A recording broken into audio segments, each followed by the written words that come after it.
Hey folks, this is Kalani. Blizzard just dropped a bombshell of news on us. The next content update, patch 10.1.5, is on the public test realm and there is so much to look forward to. Evokers will be getting a third specialization that focuses on supporting allies while dealing damage. Several classes are getting big redesigns, including the mages, who have been asking for updates since the start of the expansion. There's a new Megadungeon coming, huge quality of life updates, changes to how allied races and leveling work, and more. So we're going to go through everything we know about patch 10.1.5 so far, as well as some class balance tuning coming for live servers. Now before we jump in, be sure to hit up that like button and subscribe so you never miss another video. So first things first, Blizzard unveiled the next patch of Dragonflight. The content just keeps on rolling. We haven't even been in Season 2 for a week at this point, but a whole new truckload of content is heading our way. We have an updated roadmap that I want to go over that gives us a quick glimpse of what to expect from the new patch. So 10.1.5 is going to be called Fractures in Time, and we can still expect the release date sometime in summer. With the current patch cadence, I would not be surprised to see it sometime in July, so we probably won't have to wait too long at all. We're going to get a new Megadungeon, the Dawn of the Infinite. There's a new Evoker support spec called Augmentation, new public events, new questlines and dailies, a dragon riding event, the Kalimdor Grand Prix, which means dragon riding is coming to the old world, Warlock race updates, Warlock pet customizations, and returning player improvements. So lots of content and quality of life changes by the sounds of things, but let's dig a bit deeper into each of these points and see what info we have about how this is all going to work.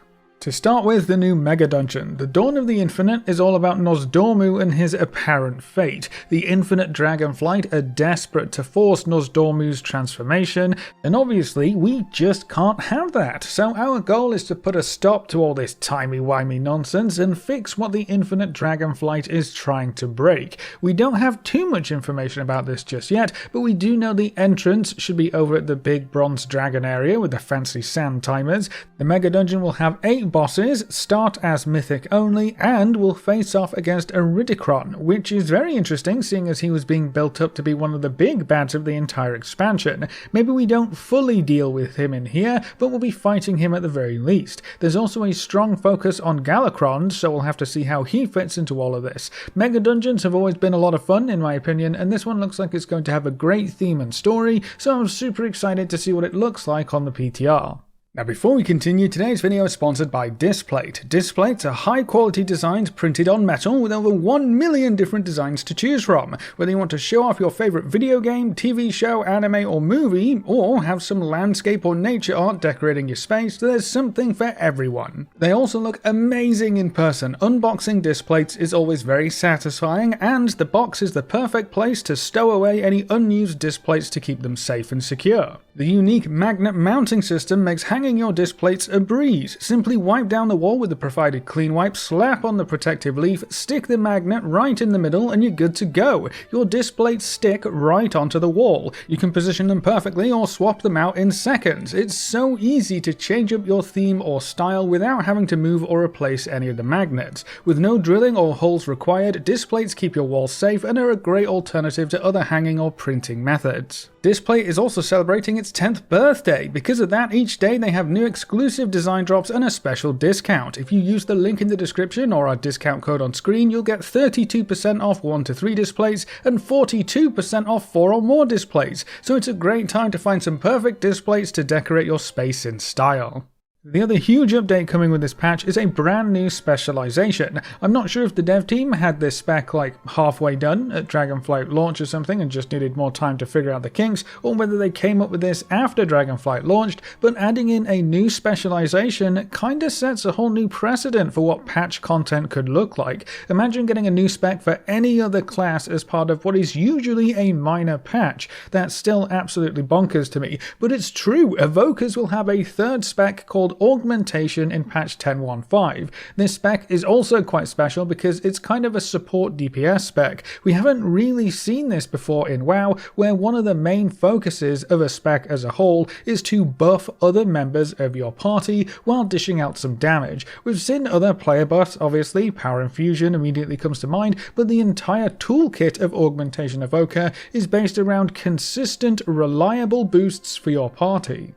So Augmentation focuses on the black and bronze dragonflight magic to use earth-based and time-based spells. Some of their key abilities include Ebb and Might, which increases nearby allies' primary stat based upon your primary stat and increases the damage of some of your abilities, and this effect is extended when you use Eruption, Deep Breath or Empower spells. Eruption replaces Disintegrate as your main spender and deals AoE damage. Breath of Eons replaces Deep Breath and works in a really interesting way. Your breath applies a debuff to enemies hit that saves up damage your allies deal to those targets, and then deals damage based upon that damage, so you could set up some really great combos to nuke down trash mobs with this breath. Upheaval is a new Empower spell that deals damage and knocks targets up, and the radius of the ability increases the longer you hold it. They also have a passive that increases the effectiveness of Ebb and Might and Breath of Eons by 40% when not in a raid, so you'll be massively buffing allies while you're just in a party.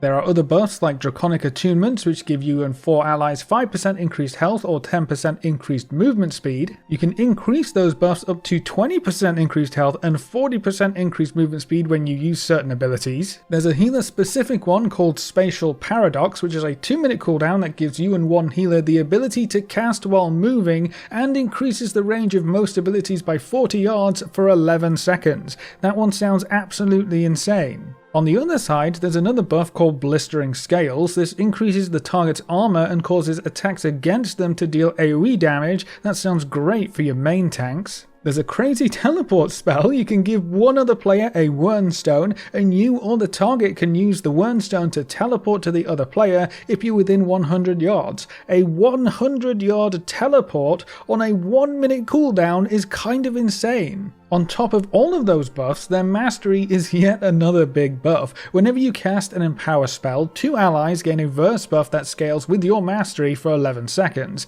Mastery also increases the duration of your helpful buffs, so it looks like evokers are going to be stacking mastery if they want to be the ultimate support. They also get a cheat death that can trigger once every 6 minutes, totally avoiding the fatal damage and healing themselves and allies, so that's going to be cool. And then some of their capstones are things like providing motes for your allies to pick up to reduce their major cooldowns by 10 seconds. You can take Time Skip to increase your cooldown reduction by 1000% for 2 seconds. Deep Breath can cast an eruption at the first 3 enemies struck, and there's a whole line that revolves around a party crit buff. You give a party member 3% crit chance, you can talent for that to generate an essence burst, and then you can also talent for the target of prescience to have a chance to echo their damage, dealing 15% of the initial impact again. That could be huge on big hitting classes. There are also so many little interactions between your spells and talent choices too, which will make this spec very interesting to play. The whole idea seems to be buffing your allies and extending those buffs as long as you can. We're actually going to have a real support class, not a pseudo healer, not a half and half, but a class that focuses on buffing others in a variety of ways. This could be really fun. I'll keep you updated with how this spec changes as the PTR unfolds, and we'll do a deep dive into how it all works closer to the patch's release date. Now moving on, we're also going to have some new public events called time rifts. These sound a lot like invasions. They'll pop up in various spots. We'll head on over, do some good old timeline fixing, and get some shiny loot. The blue post does say we'll be pushing back waves of minions, and this will be a big group event, so probably the new Fyrakk assaults for patch 10.15. There's also mention of Eon's Fringe, which sounds like a new area or sub-area where we'll have more activities to take part in and rewards to look forward to, so expect a focus on outdoor world content to continue forward in this next patch. It looks like the dragons are finally getting back on their feet too, because they apparently have too many eggs and they can't handle them all, so we get to play Whelp Daycare. Take care of some whelps, help 5 dragons grow, and learn about the dragonflights. Now the blue post also says we can earn renown, so this sounds like it will be a new faction with an all new renown track to earn rewards from, so even more casual or solo content to dive into.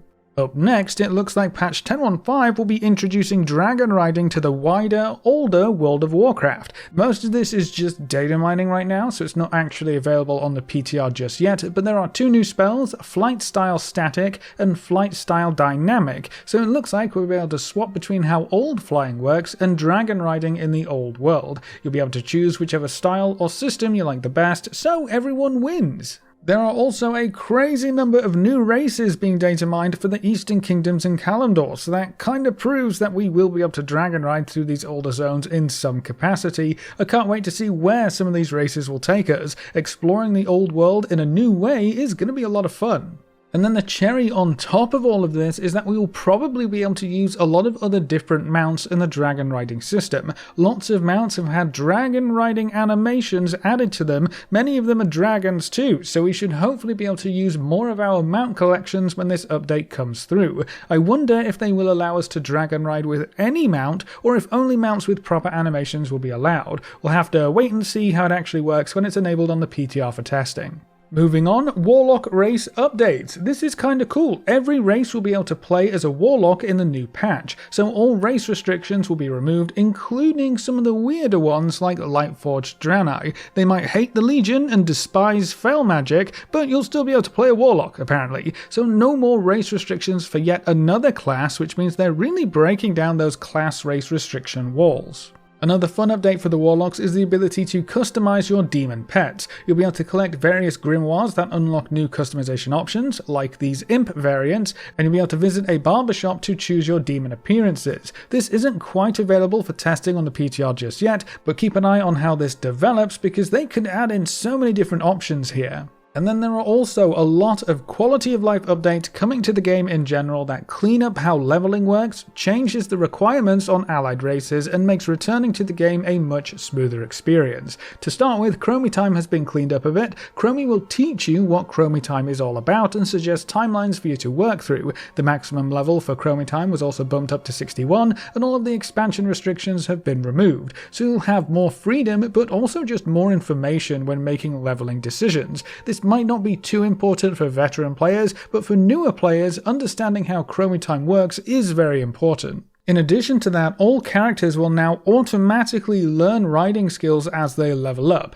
Apprentice at level 10, Journeyman at level 20, Expert at level 30, and Master at level 40. So no need to go to a trainer, no need to send gold from your main, all characters will learn their riding automatically. Whenever you get to level 30, you'll also be given a flying mount, so new players won't be left strolling around on the ground until they figure out where to buy a flying mount. All new allied races are also now directed to Chromie Time instead of the warboards, so that's going to make a bit more sense as well. And while we're talking about allied races, pretty much all of the restrictions are being removed. Previously, you would need to complete specific quests, earn specific reputation, and reach a certain level on your account. Now all you need to have is a level 40 character, and that's it. So if you didn't do the quests or the rep farming or any of that, but you still wanted to play one of the allied races, now there are pretty much zero restrictions standing in your way. You can make whatever race you want.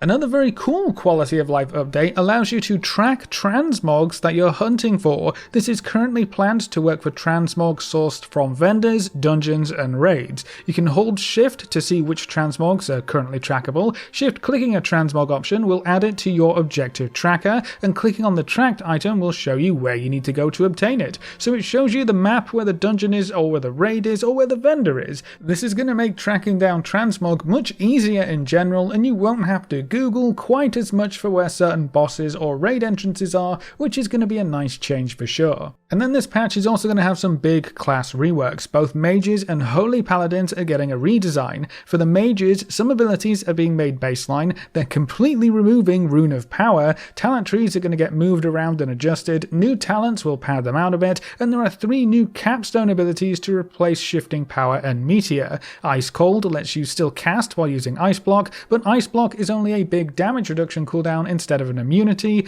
Mass Barrier lets you apply barrier to multiple players, and Mass Invisibility is exactly what it sounds like. So no pure damage choices here, which is a little odd, and you may notice that right now on the PTR and in the notes, it's Arcane that's going to get a lot of changes first, but the dev team plans to make changes for Fire and Frost as the PTR unfolds. These class redesigns usually take quite a while to take full shape, so check back with each PTR build to see how the new mage is looking in 10.1.5.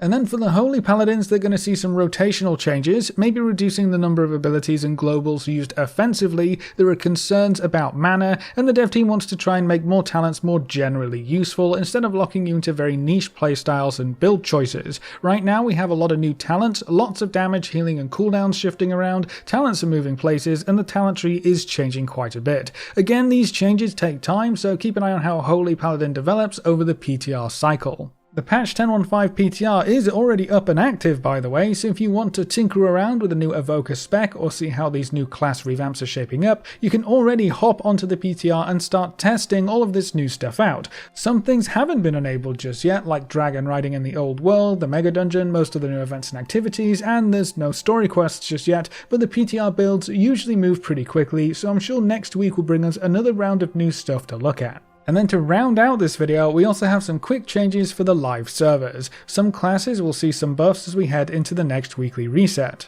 Frost Death Knights will get a 3% damage increase across the board, with extra buffs for Obliterate, Frost Strike, Howling Blast, Remorseless Winter and Frost Fever, so pretty much their entire core kit is getting some very nice buffs. Havoc Demon Hunters are getting buffed yet again. Chaos Strike damage, the First Blood talent and Inner Demon talent will all see some sizable increases. The Balanced Druid 4-set bonus will be buffed up to 10 less astral power and 25% increased damage, and the Resto Druid mana cost for rejuvenation was reduced slightly. For Hunters, Beast Mastery 4-set will get doubled up to 2 seconds cooldown reduction, Kill Cleave now strikes nearby enemies for 80% of damage up from 60, and Beast Cleave was buffed up to 40 and 80% damage up from 35 and 75%, so a lot more AoE potential for the BM Hunters. Frost Mages are going to see a 4% damage increase across the board to help them keep up a bit better. Elemental Shamans will get a 2% increase across the board to give them a little boost, but their 2-set bonus is getting nerfed down to 3% per stack with a max of 3 stacks, down from 5% per stack with a max of 5 stacks. And to round out the class changes, Affliction Warlocks will see a 3% damage increase across the board.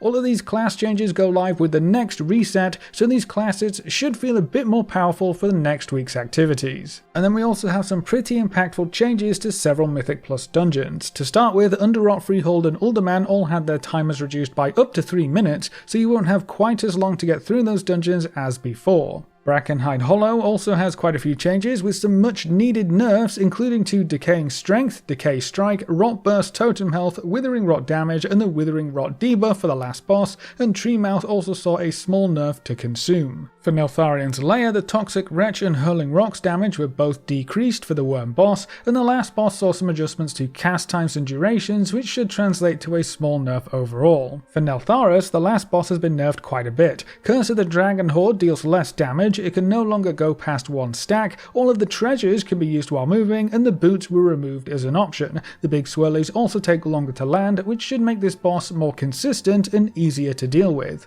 And then for Vortex Pinnacle, the Grand Vizier's Storm Edge damage was reduced, and the last boss saw some nerfs too. A health reduced on Skyfall Nova, and the damage of Chain Lightning was knocked down by 10%. We will probably see even more class changes and Mythic Plus tuning as we head into the next weekly reset, and throughout next week as well, especially considering it's going to be our first fortified week with the new season, so stay tuned for that. But that's all of the info we have for patch 10.15 so far, as well as some quick updates and class changes for live servers, so that's it for this video. What do you think about 10.15 starting its testing cycle already? Does a new support style DPS spec interest you, and how powerful do you think this will end up being? Leave all your thoughts in the comment section below. A big thank you to all of our supporters over on Patreon and to all of our members here on YouTube. You can see the names floating by on screen. If you'd like to add your name to the end of every video with a special shout out at the start of the next video, you can find links in the description over to Patreon or click the join button just below this video. And if you want to see more videos like this, make sure to subscribe and ring that notification bell so you never miss another video.